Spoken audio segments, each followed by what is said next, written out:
प्यारे दोस्तों, सादर अभिवादन। मैं हूं आपका साथी महेश कुमार वैद्य।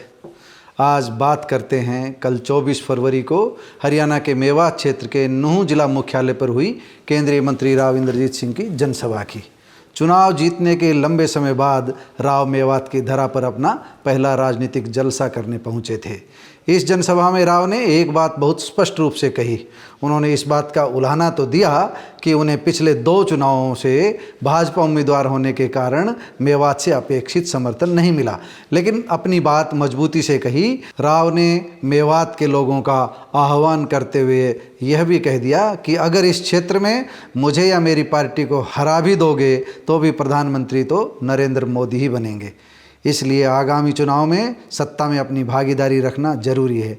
ऐसा कहने के पीछे उनका यह विश्वास था कि आगामी लोकसभा चुनाव में भी भारतीय जनता पार्टी की सरकार बनेगी। हालांकि इस बात का जवाब भविष्य देगा, लेकिन राव पूरी तरह आश्वस्त नजर आ रहे थे। अगर इस जनसभा की राजनीतिक अर्थ में समीक्षा करें तो राव ने बिना किसी हिचक के अपनी बात कही, पूरी स्पष्टता के साथ मेवात की धरा पर बड़ा राजनीतिक संदेश दिया।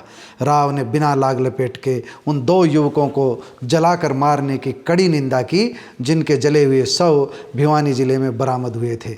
राजस्थान के भरतपुर जिले के गांव घाटमीका निवासी 25 वर्षीय नासिर और 35 वर्षीय जुनैद के जले हुए शव पिछली 16 फरवरी को लोहारू कस्बे के पास चली हुई कार में मिले थे। इस घटना को लेकर राजस्थान के अलावा हरियाणा के मेवात क्षेत्र में भी गहरा रोष पनपा हुआ है। नूंह क्षेत्र के विधायकों ने यह मामला हरियाणा विधानसभा सत्र के दौरान भी उठाया। राव ने स्पष्ट कहा कि हमारी ज़मीन पर कोई गैर कानूनी काम नहीं होगा, लेकिन हम किसी निर्दोष को भी फंसने नहीं देंगे। राजस्थान के मुख्यमंत्री अशोक गहलोत से अपनी निकटता बताते हुए उन्होंने हरियाणा के मुख्यमंत्री मनोहर लाल जी पर भी पूरा भरोसा जताया और कहा कि उन्हें न्याय की पूरी उम्मीद है। इंद्रजीत ने कहा कि अल्पसंख्यक समुदाय से जुड़े जिन व्यक्तियों की हत्या हुई है उस घटना की गहराई से जांच की जा रही है। यह जांच पूरी तरह निष्पक्ष होगी। साथ ही यह भी कह दिया कि दबाव में आकर वह किसी तरह का गलत काम नहीं करेंगे।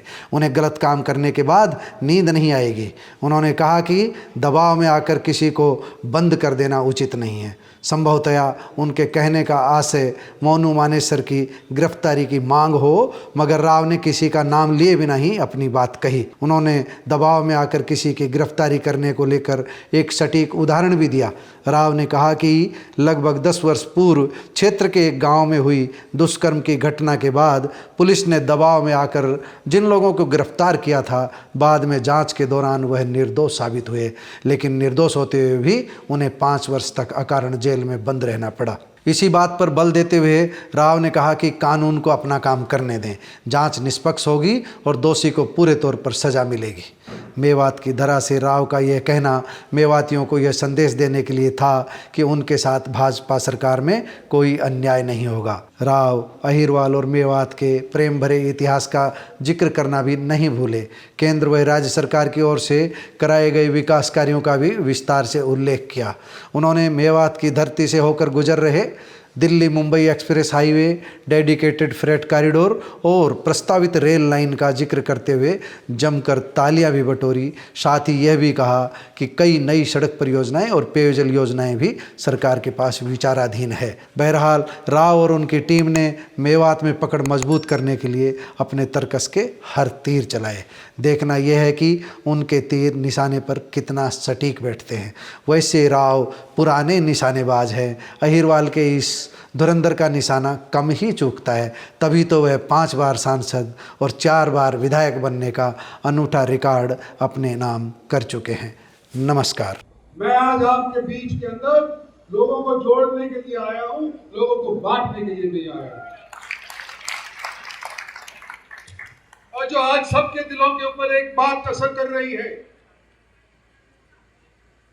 सबसे पहले मैं उसका जिक्र करना चाहता हूं। 2 लाश हरियाणा के किसी दूसरे जिले के अंदर मिली।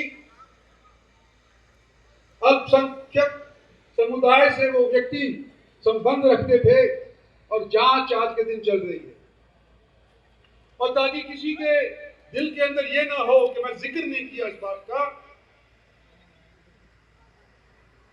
मैं सबसे पहले तो ये कहना चाहता हूं कि जो जांच होगी, चाहे वो राजस्थान के चीफ मिनिस्टर के माध्यम से हो, वो भी मेरे पुराने साथी रह चुके हैं, और चाहे हरियाणा के चीफ मिनिस्टर के माध्यम से हो, हरियाणा की सरकार के माध्यम से हो, दोनों तरफ से मेरी आप लोगों की तरफ से पेशकश होगी कि जो दोषी है उसको पूरे से पूरी तौर के ऊपर सजा मिलनी चाहिए, लेकिन काम कायदे से होना चाहिए। यह भी मैं कहना चाहता हूं कि बिना कायदे कोई काम नहीं होना चाहता। मेरी जमीन में नहीं इस तरह की बात कि कोई प्रेशर में आकर के किसी का कोई काम मैं कर दूं, चाहे वो गलत हो, प्रेशर में आकर मैं वो गलत काम कर दूं, रात को मेरे को नींद नहीं आएगी।